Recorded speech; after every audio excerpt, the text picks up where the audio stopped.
it's a real life or death thing.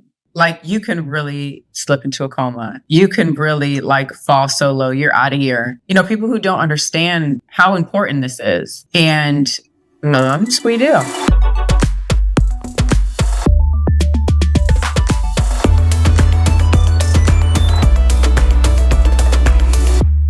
Welcome to Community Table, where we bring real, unfiltered conversations about life with diabetes to you.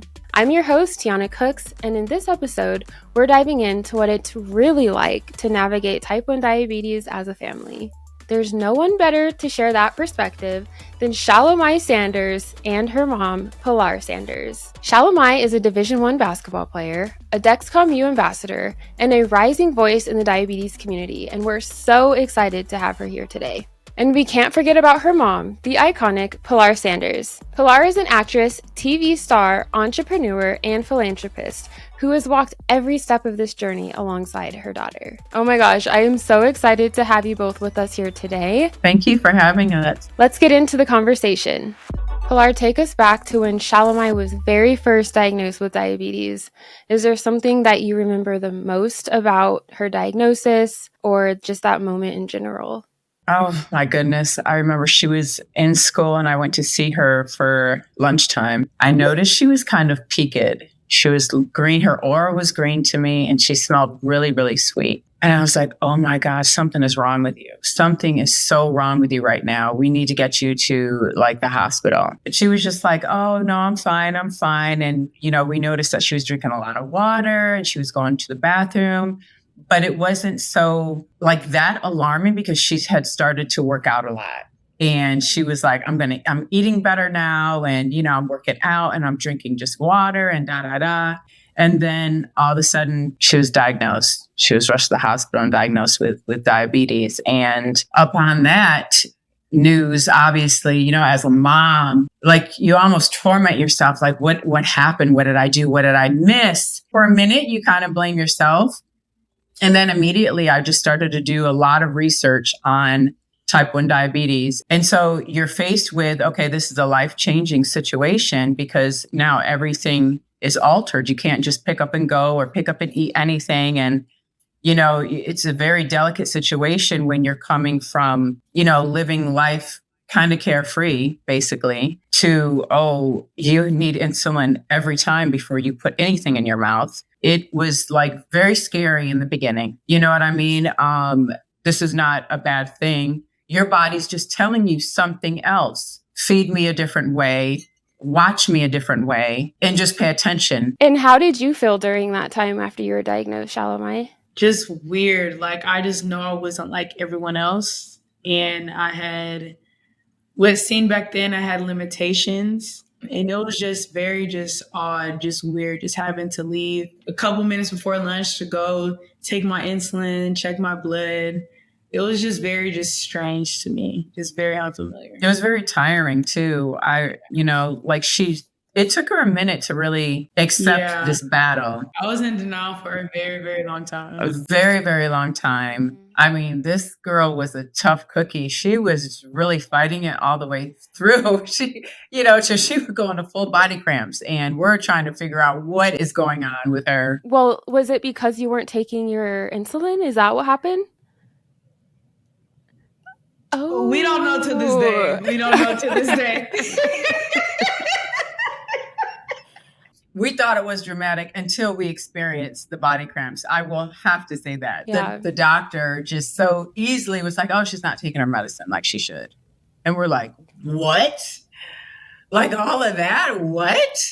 Okay, but along with that, okay, you're diabetic too. You understand. Yeah. I'm going to call it diabetic depression. You understand that it happens.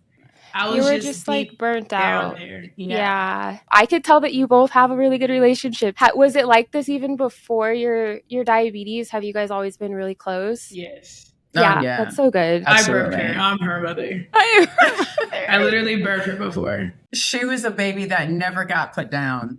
You know how some babies will have like a flat head or a smashed head and back? Never her. Never any of my, perfectly round she head.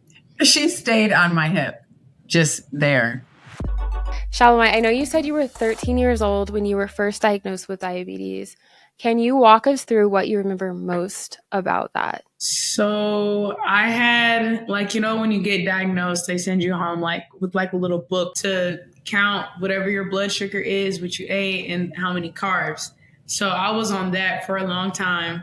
Then, you have to wake up at 3 a.m. and stick your finger and check your blood at 3 a.m. So it was just a lot just trying to get used to. It was just very, very different to me. Were you waking up by yourself, or like was someone waking up with you? No, my dad would set an alarm and he would wake me up to take it. Okay, so during that time we were going through a divorce. So yeah, I was at two houses. So she would be with him. That's what would happen. And when we were together, like, we're all waking up with you. Pilar, you were kind of like stepping into like a nurse mode type of vibe when she was with you. Absolutely. And I went to nursing school, so that was like a natural thing. It was hard to see her go through the like diabetic depression mode and through all the stages. And then finally, when she was just like, fine, I'm at the table, I'm going to take my shot. I don't really care. I'm going to test my blood. She got to that point. And then where she would, wear the apparatus and just be fine with it. But like, everyone is not like that. Everyone doesn't deal with that the same way. Every parent doesn't deal with that the same way. There are some parents that stay in denial, even though their child has to live with it. And I've seen it just with people that we know. And I think it was hard for her dad to kind of accept it too, just because, we are like a really competitive family. Like, is it seen as a weakness? Is it, what happened, whatever? And no, it's just different because we're all just different. We were kind of just talking about like the earlier years and the day-to-day management of diabetes, but Shelomi, do you remember what it was like or what it's even like today to just manage your diabetes? It's a battle every day because there's never just a perfect day. A perfect day of being a diabetic just does not exist, at least for me, if I'm being honest. So, it's pretty tough, but just having a support system, that's going to make sure that I'm good, having trainers that care. And luckily I could share with them and used to be my mom, my numbers and stuff with the Dexcom. She took me off. Yes, I did. No, I did. You removed her? Sure did. Can you believe it? Sure did. So wrong. I'll do it again. Because like she just don't know like when to if I'm talking about 12, it could be any time of the day. She don't care. Oh, you need to take your medicine. You need to take your medicine. Like, okay, like you just ruined the best night I had. But yes, I'm on the Dexcom G7 and I have a follow feature that you could share with anyone, your numbers and everything like that, your levels. So your mom got revoked, access denied. Yes. Who's on yours now? So wrong. Right now, it's just my trainers. Okay. But that's okay because I have the internal connect. I still call you. I still am like, hey, you all right? I think you need some snacks. Yeah. I think you need to drink some water. I'm not gonna lie. I took my mom off of my Dexcom a while ago too. It's so wrong. But one day I'll add her back. One day. You should, because like, truth be told, very seriously though, people outside of this battle, like, it's a real life or death thing. Mm-hmm. Like, you can really slip into a coma. You can really like fall so low, you're out of here in very quickly. People who don't understand like how important this is. And moms, we do. So I don't think you should kick us off of these apps. Whatever. No, that is true. I think like diabetes is super serious. So not having someone watching your blood sugars can be scary sometimes, especially when you're dealing with burnout or just wanting to like not do diabetes for a little bit. Like having someone to be like, hey, I see you're like a little high today. Can you make sure you're taking your insulin is helpful. Yeah. Yeah. Moms know best. They're not getting added back. No. Moms know best.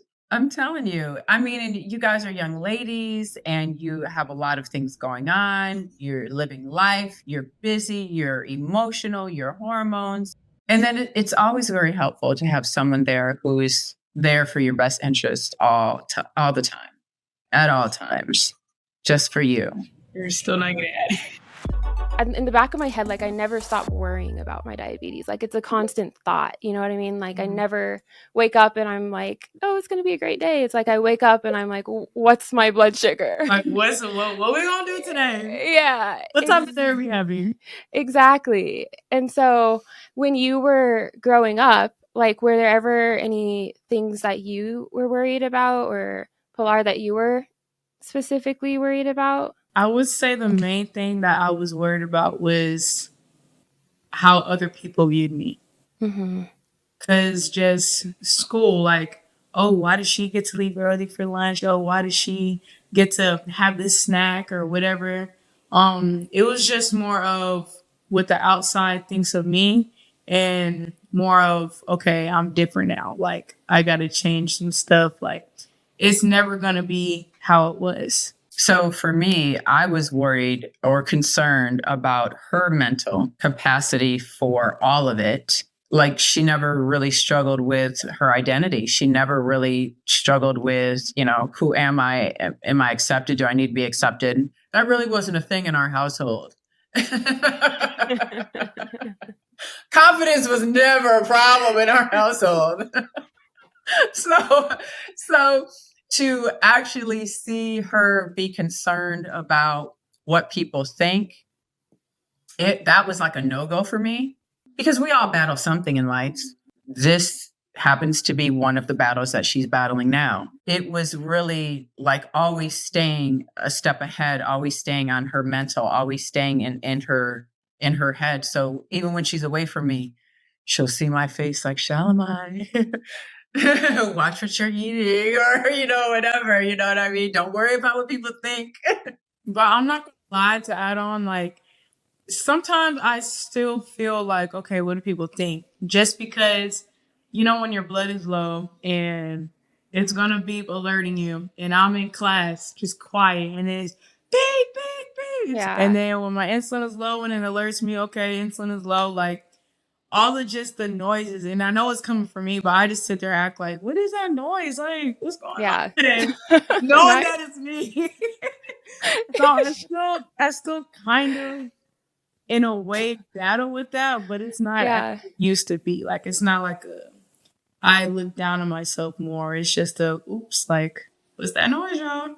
There's a lot of value in owning and taking up your space unapologetically, even when you do live with a chronic disease or something that's invisible, just like diabetes is. Because, Shelomi, you know this, like there's days when people can't even see that you feel really terrible, but you still have to like show up and perform and put a smile on your face as if everything's fine. And those are the moments that I think really build us and build character, and that's the resilience and the strength that I've gotten from diabetes. And so I don't know, has being more public about your diabetes changed anything for you? Yes, in a way, and it's definitely just changed my perspective of myself. Sharing what I go through and everything, it kind of makes me more confident in myself, especially when I see like comments of people saying, oh yeah, I just showed my daughter or my son this video, and really put a smile on the face just seeing how you handle stuff. Like, I couldn't tell you how many DMs I got of people just telling me like,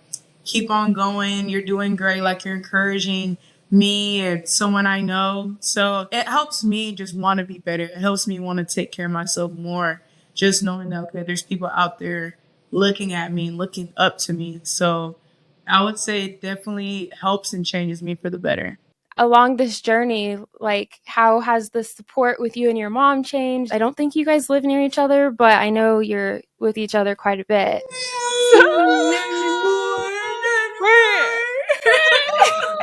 Yeah, no, she doesn't live with us anymore. Yeah, I don't. I'm like lone wolf out here, just living day to day with the beaties, but it's good. Support is definitely the same. Like, I probably call her 50 times a day. Probably not that many because we just stay on the phone.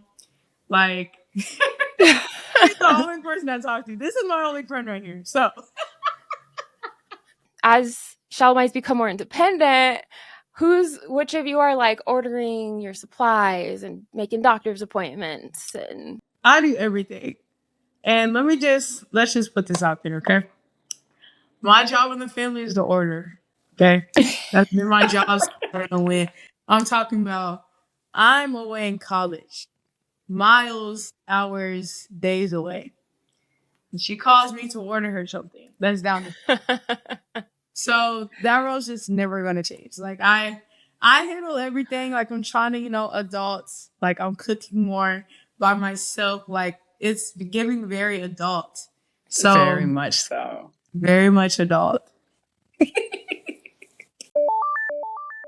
It's time to take some calls from the community. We have gathered a few questions on today's topic, and we'd love to get your guys' take. So if you guys are ready, Yes. Ready. let's hear the first question. Hi, Pilar. I was wondering if your daughter ever calls you feeling terrible and really upset with an extreme high or an extreme low because she forgot to change her site or let her pump battery die or miscalculated carbs or even forgot to bolus early. Do you sympathize and feel bad with and for her, or do you remind her to take more care next time? It's always such a tightrope between being sympathetic, knowing how terrible she feels and that you would do anything to take the pain away, but also wanting desperately for her to learn from these bad experiences and hopefully do things different next time so she can avoid all these roller coasters and feeling so terrible. I don't think you'll ever avoid it because there's always going to be highs and lows that they'll always go through as long as they're battling diabetes.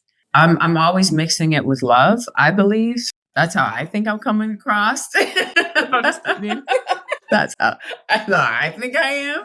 But sometimes I'm a little more stern than others. But my immediate response would be that of compassion anyway, because that's not something I'm going through. I have to express that.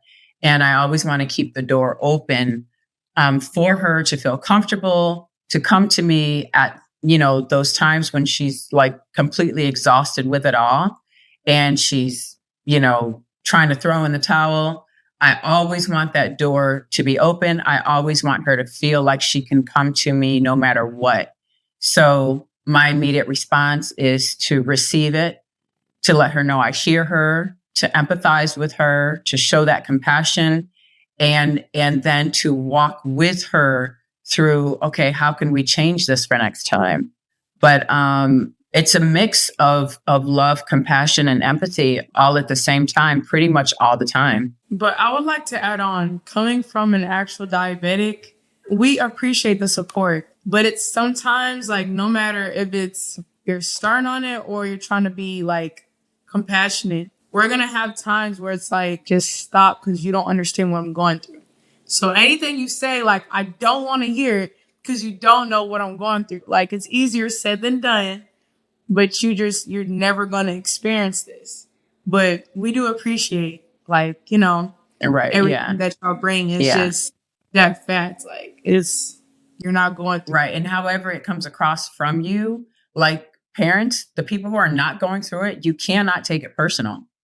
Like, I don't take those things personal. You know what I mean? That's where that empathy and compassion comes in. And that's where it's like, okay, let me just still wrap this, even if it's wrapping myself in the love, where it's like, okay, I can't take it personal because she's really going through some stuff right now. So let me just be here however I can. And if she wants me to back off, okay, I'm backing off, but you okay?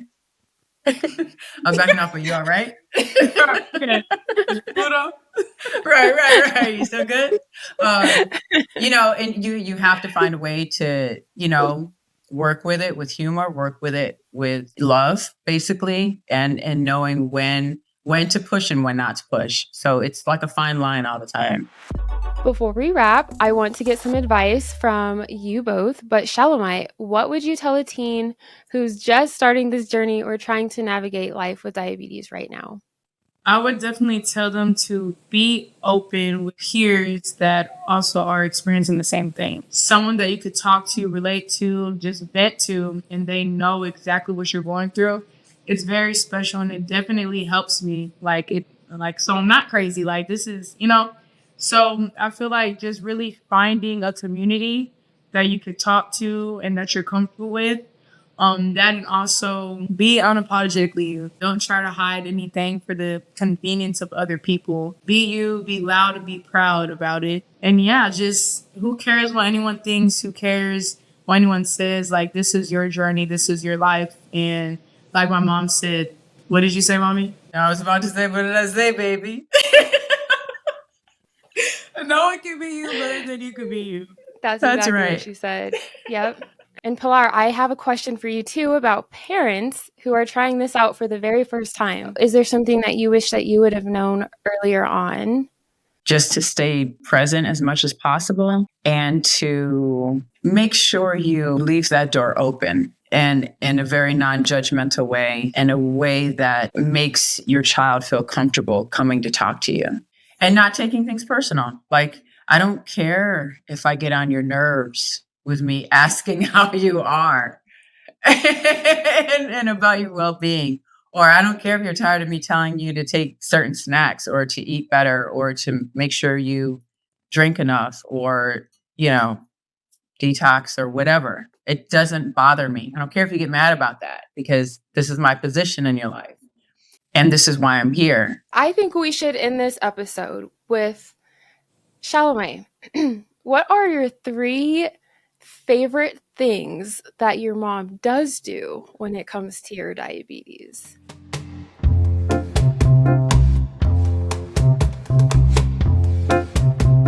Girl, you don't have to think that hard. Come on now. No, but for real, she does. She clocks it every time, like, my blood's about to go up. She can just sense it. I don't know what it is. And lastly, she's just always there as a support system. Like, if I'm coming to her and I'm just having just a tough day, just everything, life is lifing, beating is beating, she's just gonna, just calm down. But she's also gonna give me, like, constructive criticism. Because sometimes I do stuff to myself. So she's going to tell me what it is and what it ain't with love on the side. That's a wrap on this episode of Community Table. Huge thank you to Shelomi and Pilar for joining us and sharing such an honest look at what it's really like to grow up and grow stronger with type 1 diabetes. And of course, big shout out to our partners Eli Lilly, Dexcom, and BI Cares for making this conversation possible. For more stories and resources for people living with type 1 or type 2 diabetes, visit beyondtype1.org and find us on all social platforms at Beyond Type 1. I'm Tiana, and thank you for being here with us. We'll catch you on the next episode of Community Table.